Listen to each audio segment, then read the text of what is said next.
PIB Delhi. उपराष्ट्रपति 14 सितंबर 2023 को जयपुर, राजस्थान में बांध सुरक्षा पर अंतर्राष्ट्रीय सम्मेलन का उद्घाटन करेंगे। उपराष्ट्रपति जल संरक्षण और प्रबंधन को बढ़ावा देने के लिए विनाइल आवरण वाली हिमसागर एक्सप्रेस और कामाख्या एक्सप्रेस को रवाना करेंगे।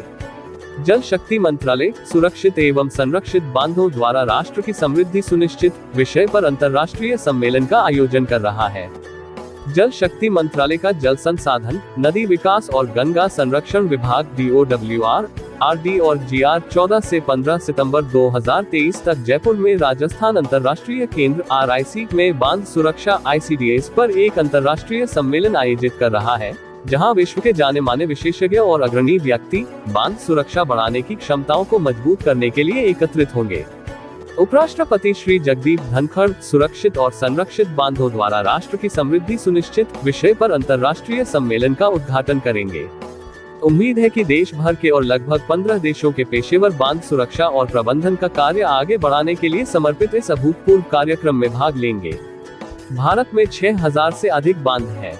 भारत बड़े बांधों के मामले में विश्व स्तर पर तीसरे स्थान पर है और इनमें से लगभग 80% बांध 25 वर्ष से अधिक पुराने हैं, जबकि 234 बांध 100 वर्षों से ज्यादा पुराने हैं। इसलिए उनकी सुरक्षा सुनिश्चित करना अत्यंत महत्वपूर्ण है। इस उद्देश्य को ध्यान में रखते हुए सम्मेलन का उद्देश्य भारत और दुनिया भर के विशेषज्ञों को एक स्थान पर लाने और बांध सुरक्षा और प्रबंधन में अत्याधुनिक विषयों पर चर्चा करने के लिए एक प्रमुख स्थान प्रदान करना है।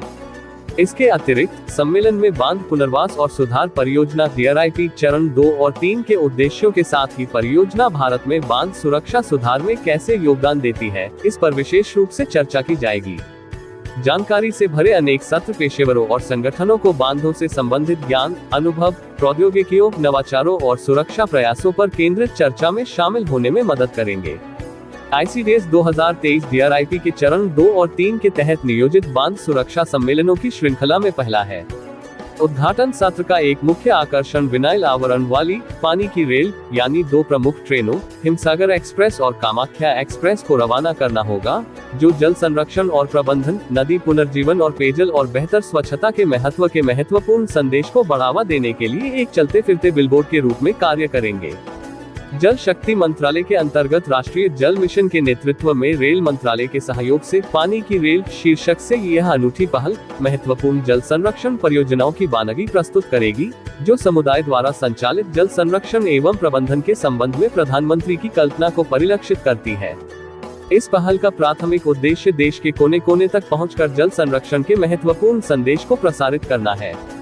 ये ट्रेनें देश के लाखों लोगों तक पहुंचकर अपनी छाप छोड़ेंगी और पानी को एक सीमित और अमूल्य संसाधन मानने का महत्व बताएंगी। उद्घाटन सत्र के बाद सम्मेलन तकनीकी सत्रों के साथ जारी रहेगा, जिसमें बांध सुरक्षा के लिए नवीनतम प्रौद्योगिकियों और नवीन दृष्टिकोणों पर ध्यान केंद्रित किया जाएगा। इन सत्रों में बांधों की निगरानी और पुनर्वास सहित विभिन्न पहलुओं को शामिल किया जाएगा।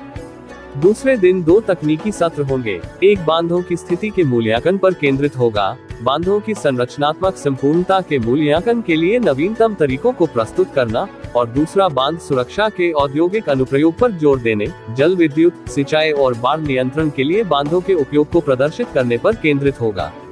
सम्मेलन के दौरान बांध सुरक्षा के विभिन्न क्षेत्रों में नवीनतम विकास, प्रौद्योगिकियों और समाधानों को प्रदर्शित करने वाले उत्पादों, चार्ट, बैनर और तस्वीरों के प्रदर्शनी के लिए कार्यक्रम स्थल पर एक प्रदर्शनी आयोजित की जाएगी। बांध आधुनिक भारत का बहुत बड़ा प्रतीक है। बांध सभ्यता के विकास के लिए आवश्यक रहे हैं और इन्होंने पीने के पानी, सिंचाई, जलविद्युत और बाढ़ सुरक्षा की बढ़ती मांग को पूरा करने में बहुआयामी भूमिका निभाई है। कल्लनई बांध से राजा कारिकलन चोल द्वारा 2वीं शताब्दी ईस्वी में बनाए गए पहले बांध के बाद भारत वर्तमान समय में 6000 से अधिक बांधों का दावा करता है, जो इसे बड़े बांधों के मामले में विश्व स्तर पर तीसरा बनाता है और उनकी सुरक्षा सुनिश्चित करना सबसे महत्वपूर्ण है। इतने समृद्ध इतिहास की पृष्ठभूमि में और प्रधानमंत्री श्री नरेंद्र मोदी की दूरदर्शिता के तहत बांध सुरक्षा कानून DSA 2021 लागू किया गया था। इसने बांधों की सुरक्षा के प्रति हमारे देश के समर्पण को और मजबूत किया है। यह प्रगतिशील कानून वैश्विक बांध सुरक्षा मानकों के लिए एक मानक स्थापित करते हुए बांध निगरानी और रखरखाव के प्रति देश के समर्पण को रेखांकित करता है। यह कानून केंद्रीय स्तर पर बांध सुरक्षा पर राष्ट्रीय समिति राष्ट्रीय बांध सुरक्षा प्राधिकरण (NDSA) की स्थापना और राज्य स्तर पर बांध सुरक्षा पर राज्य समिति और राज्य बांध सुरक्षा संगठन की स्थापना को अनिवार्य करता है। इसके अलावा बांध मालिकों को अब एक समर्पित बांध सुरक्षा इकाई बनाने, आपातकालीन कार्य योजना तैयार करने और नियमित अंतराल पर व्यापक सुरक्षा मूल्यांकन करने की आवश्यकता है। बांध सुरक्षा से संबंधित 2 प्रकार के अपराधों के प्रावधानों और नियमित जोखिम मूल्यांकन पर जोर के साथ यह कानून भारत की दूरदर्शिता का प्रमाण है, जो इसके विशाल बांधों की सुरक्षा सुनिश्चित करता है, जिनमें से अनेक सदियों से नहीं भी तो अनेक दशकों से खड़े हैं। उनकी सुरक्षा सुनिश्चित करने की जिम्मेदारी मुख्य रूप से बांध मालिकों, राज्य सरकारों, केंद्रीय सार्वजनिक क्षेत्र के उपक्रमों (CPSU) और निजी एजेंसियों की है। इन चिंताओं को दूर करने के लिए 2012 में शुरू की गई बांध पुनर्वास और सुधार परियोजना DRIP चरण ने भारत में बांध सुरक्षा चिंताओं को दूर करने का मार्ग प्रशस्त किया। इसमें 2100 करोड़ रुपए के बजट के साथ 7 राज्यों के 223 बांधों को शामिल किया गया, जिससे सुरक्षा में महत्वपूर्ण इजाफा हुआ। इसकी सफलता के आधार पर विश्व बैंक और AIIB द्वारा वित्त पोषित DRIP चरण 2 और 3 बांध सुरक्षा में सुधार के प्रयास जारी रखे हुए हैं। ये चरण बांध संरचनाओं के पुनर्वास, प्रबंधन बढ़ाने और बांध सुरक्षा संस्थानों की स्थापना पर ध्यान केंद्रित करते हैं, जो अपने जल बुनियादी ढांचे की सुरक्षा के लिए भारत की प्रतिबद्धता को दर्शाते हैं। Bureau report, all rights magazine.